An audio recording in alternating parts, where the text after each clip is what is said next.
Organisasi kemanusiaan Human Rights Watch mengungkapkan sebuah fakta mencengangkan tentang nasib anak-anak Indonesia. Kebanyakan dari mereka sudah bekerja di ladang tembakau sejak usia muda. Karena itu, kesehatan mereka terancam karena lingkungannya yang buruk. Lebih dari 1.000 anak-anak bekerja sebagai petani tembakau di Jawa Timur. Apa yang mereka lakukan? Mulai dari menanam, mengairi, memberi pupuk sampai memanen pohon tembakau. Bukan berhenti sampai di situ, anak-anak tersebut juga melanjutkan proses pembuatan tembakau untuk dijadikan rokok. Anak-anak itu menggulung, memilih, sampai mengeringkan daun tembakau. Dengan kegiatan yang banyak tersebut, mereka mendapatkan gaji sebesar Rp15.000 per hari setelah bekerja 7 jam. Namun, ini bisa dikatakan kegiatan ilegal karena mereka semua ada di bawah usia 15, bukan hanya di Jawa Timur.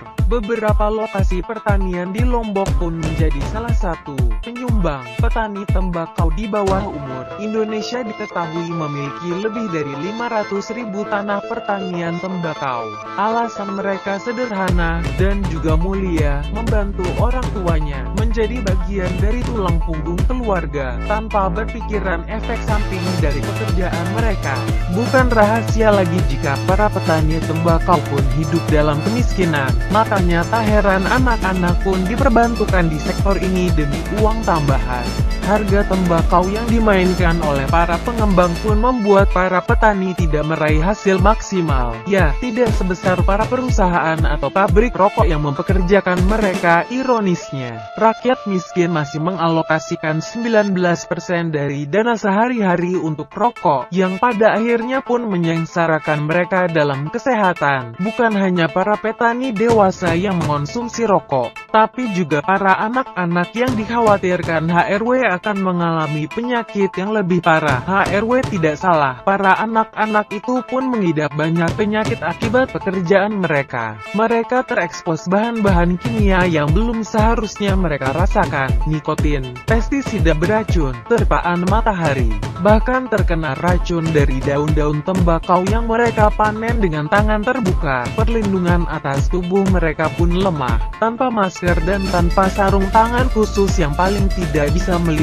Anak-anak mulai mengeluhkan pusing, sakit kepala, mual, bahkan muntah-muntah. Efek samping dari nikotin yang menempel pada kulit saat membawa tembakau, menurut HRW dapat berakibat secara fisik dan akan menimbulkan masalah pada otak mereka. Bukan hanya nikotin, tapi kontak dengan pestisida dan bahan-bahan kimia lainnya yang digunakan untuk pohon tembakau. Pengakuan salah satu anak, orang tuanya tidak memberikan penanganan lebih lanjut atas apa yang mereka alami. Tidak ada pula kepedulian dari pihak pabrik untuk membawa mereka ke puskesmas atau rumah sakit terdekat. Orang tua yang miskin pun pasrah dengan kondisi anaknya, tapi tetap memaksakan keadaan sang anak untuk bertani. HRW mengatakan bahwa perusahaan rokok gagal dalam mengawasi proses produksi mereka. Mereka kecolongan dengan ditemukannya anak-anak yang tidak seharusnya bekerja untuk mereka. Kepala riset HRW, Margaret Wood, mengatakan bahwa harusnya perusahaan tahu asal-usul bahan tembakau mereka.